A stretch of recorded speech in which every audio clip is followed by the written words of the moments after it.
और hey guys, good evening. कैसे हैं आप लोग? आपका मोस्ट वेलकम हमारी काफ़ी इंपॉर्टेंट टॉपिक पर, जिसका नाम है दोस्तों reserve Bank of India monetary policy committee review.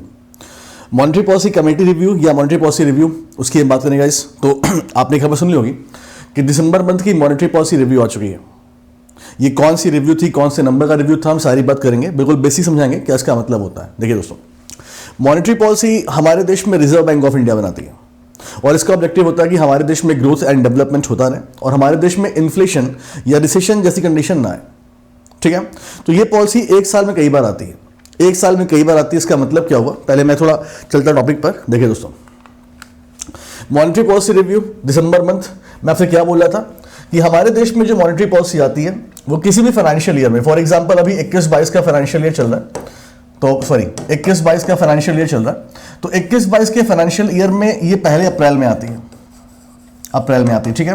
फिर 2 महीने बाद जून में आएगी, फिर अगस्त में आएगी, फिर अक्टूबर में आएगी और फिर दिसंबर में आएगी।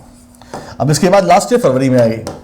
ठीक, तो पूरे एक फाइनेंशियल ईयर में हमारे देश की मॉनेटरी पॉलिसी 6 बार आती है। ठीक है, अप्रैल, जून, अगस्त, देन अक्टूबर, देन दिसंबर, देन फरवरी। तो ये आपकी पांचवी, इस साल की पांचवी मॉनेटरी पॉलिसी रिव्यू है, तो ये ध्यान दीजिएगा। ठीक है, और ये टाइम टाइम पर क्यों आती है? क्योंकि रिजर्व बैंक ऑफ इंडिया को हर 2 महीने के बाद दिखना पड़ता है कि हमारे देश में क्या कंडीशन चल रही है, मतलब कहीं इन्फ्लेशन ज्यादा तो नहीं आ रहा है, कहीं मंदी में नहीं आ रहे हैं, तो ये सब चेक करने के लिए रिजर्व बैंक ऑफ इंडिया अपना ये हर 2 महीने पर अपना रिव्यू लाती रहती है। ठीक है, तो ये आपने देख लिया। चलिए, अब क्या क्या कंडीशन थी हम उसकी बात करेंगे, सारी बात करेंगे। लेकिन दोस्तों एक बात मैं और आपसे करना चाहूंगा। तो मैंने अभी आपसे क्या बोला कि हमारे देश में मॉनेटरी पॉलिसी कौन बनाता है, और मैंने आंसर दिया reserve Bank of India. Exactly में क्या होता है? एग्जैक्टली में मॉनेटरी पॉलिसी में जो भी चेंजेस करने होते हैं वो एग्जैक्टली में आरबीआई के अंडर में मॉनेटरी पॉलिसी कमेटी करती है, ये करती है। ठीक, और इसमें टोटल 6 मेंबर्स होते हैं, 6 मेंबर होते हैं। 3 गवर्नमेंट ऑफ इंडिया के साइड से यहां पर होते हैं और 3 लोग रिजर्व बैंक ऑफ इंडिया से होते हैं। तो पहले हम ये पढ़ेंगे कि हमारे देश में मॉनेटरी पॉलिसी कमेटी जो है इस समय, उसमें कौन कौन से मेंबर हैं। ठीक है, कौन 3 मेंबर आरबीआई के साइड से हैं और कौन से 3 member reserve Bank of India के साइड से हैं। ठीक है, देखिए दोस्तों, the composition of the monetary policy committee. तो मॉनेटरी पॉलिसी कमेटी में कितने लोग होते हैं? 6 मेंबर होते हैं। 6 कैसे होते हैं वो देख लीजिए। देखिए, पहला, ये हम लोग बात करेंगे आरबीआई के साइड से। तो आरबीआई के साइड से governor of the Reserve Bank of India, ठीक, शक्तिकांत दास जी, तो एक ये मेंबर है। दूसरा, deputy governor of the Reserve Bank of India doctor Michael Dev Patra, ये मेंबर है। और तीसरे आपके मृदुल के सागर जी हैं, ये मेंबर। ये तीनों रिजर्व बैंक ऑफ इंडिया के साइड से, मृदुल सागर जी, माइकल देव पात्रा जी और शक्तिकांत दास जी। ठीक, अच्छा, गवर्नमेंट के साइड से देखें तो यहां पर देखिए प्रोफेसर असीमा गोयल है, ये प्रोफेसर हैं at the Mumbai based Indira Gandhi institute of the development research में, ये प्रोफेसर हैं। प्रोफेसर जयंत आर वर्मा, ये कौन है? Professor of finance at the Indian Institute of the Management in the Ahmedabad. और तीसरे हैं शशांक भिडे, ये बेसिकली एन एग्रीकल्चर इकोनॉमिस्ट हैं and the senior adviser with the National Council of Applied Economic Research in New Delhi में है, काम करते हैं। ये 3 लोग गवर्नमेंट ऑफ इंडिया ने अपॉइंट किया अपनी साइड से। ठीक है, तो 6 लोग मिलकर सारा ये जो भी डिसीजन होता है वो लेते हैं। अच्छा, इस बार क्या डिसीजन लिया गया उसकी थोड़ी सी बात करते हैं। ठीक है दोस्तों, देखिए, current policy rate list update 8 दिसंबर 2021, यानी इस बार क्या कोई चेंजेस किए गए मॉनेटरी पॉलिसी में?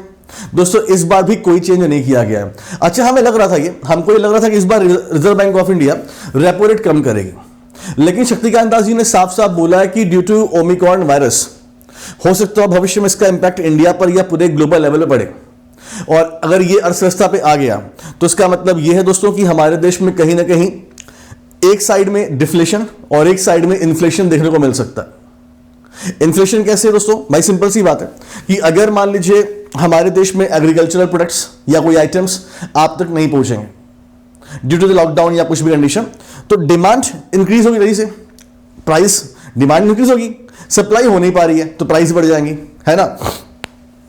तो जो ये वायरस नया आया है, वेरिएंट नया आया है, उसकी वजह से रिजर्व बैंक ऑफ इंडिया ने कुछ चेंजेस नहीं किए और सब कुछ सेम रखा है, जो कि आप यहां पे देख पा रहे हो। आपको याद रखना है, रेपो रेट 4% है, रिवर्स रेपो रेट 3.35% है, एमएसएफ 4.25% है, बैंक रेट 4.25% है, सीआरआर 4% है और एसएलआर 18% है। कोई चेंजेस आपको देखने को नहीं मिलेंगे मॉनेटरी पॉलिसी में, और ये कॉन्टिन्यूअस 9वीं बार है जब रिजर्व बैंक ऑफ इंडिया ने रेपो रेट में कोई चेंज नहीं किया है, लगातार 9वीं बार। ठीक, तो ये आपने देख लिया। अच्छा, some other important point of the monetary policy, देखिए और क्या इंपॉर्टेंट पॉइंट हैं जो कि आपके एग्जाम में पूछे जा सकते हैं। पहला पॉइंट देखिए, the projection real GDP growth is retain at 9.5%। तो ये जो हमारा फाइनेंशियल ईयर 2021-22 है, ठीक, इसके लिए रिजर्व बैंक ऑफ इंडिया ने 9.5% हमारी ग्रोथ रेट को आंका है। ठीक, और ये 9.5% ही रहेगी, याद रखिएगा। अच्छा, क्या लिखा हुआ है, consisting of 6.6% in Q3 and 6% Q4। अब ये Q3 और Q4 का मतलब क्या है दोस्तों? फाइनेंशियल ईयर जो होता है ना पूरा, ये 12 महीने का होता है। Q1, Q2, Q3, Q4। Q1 का मतलब होता है अप्रैल मई जून, Q2 का मतलब होता है जुलाई से सितंबर, Q3 का मतलब होता है अक्टूबर नवंबर दिसंबर। ठीक, तो अक्टूबर नवंबर दिसंबर के लिए 6% का ग्रोथ रेट है और जनवरी फरवरी मार्च के लिए 6% का है। नहीं, सॉरी उल्टा भैया, Q3 के लिए 6.6% है एंड Q4 के लिए 6% है। तो ये देख लीजिएगा। ओवरऑल की बात करें तो आपका कितना है, 9.5% है। तो ओवरऑल 9.5%। लेकिन अगर हम 2 क्वार्टर की बात करें, लास्ट की, तो 3 और 4, तो एक का है 6.6% Q3 में ग्रोथ रेट और एक का है 6% Q4 में। ओवरऑल 9.5%। तो ये आप याद कर सकते हैं। ठीक, अच्छा, और देखिए अगर हम पूरे फाइनेंशियल ईयर की बात करें तो पूरे फाइनेंशियल ईयर को मिला जुला के इन्फ्लेशन कितना हो सकता है, तो इन्फ्लेशन 5.3%, ये आपको याद रखना है, 5.3%। लेकिन यहां भी Q3 Q4 के बारे में आपको इंफॉर्मेशन दी गई है। तो पूरे फाइनेंशियल ईयर में 5.3%। लेकिन अगर हम केवल Q3 की बात करें, यानी कि आपका ये अक्टूबर नवंबर दिसंबर, तो इस टाइम पर आपका जो इन्फ्लेशन है वो 5.1% माना जाएगा आरबीआई के द्वारा, एंड Q4 में 5.7% ये बोला गया है। इसके अलावा रिजर्व बैंक ऑफ इंडिया ने अगले फाइनेंशियल ईयर, मतलब नेक्स्ट फाइनेंशियल ईयर के Q1 के लिए भी 5% का इन्फ्लेशन बोल दिया है। ठीक है, तो ये देख लीजिएगा। ओवरऑल कितना है, 5.3%। ये पॉइंट, आई होप कि आपको डेटा यहां पे याद समझ आ गया होगा क्या है डेटा। ठीक है, आगे बढ़ते हैं, नेक्स्ट पॉइंट की बात करते हैं दोस्तों।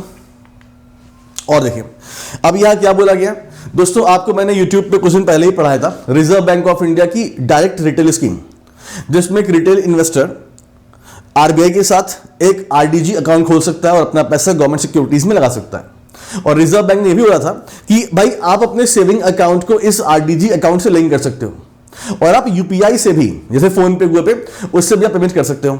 दोस्तों इस समय यूपीआई का जो मैक्सिमम ट्रांजैक्शन लिमिट है वो 2 लाख रुपए इस समय। लेकिन अगर आप लोग यूपीआई से आरडीजी अकाउंट में पेमेंट करते हो तो इसकी लिमिट को 2 लाख से बढ़ाकर 5 लाख रुपए कर दिया गया है। तो ये देख लीजिएगा ये, लेकिन ध्यान रहे ये ओवरऑल यूपीआई की लिमिट नहीं बढ़ाई गई है।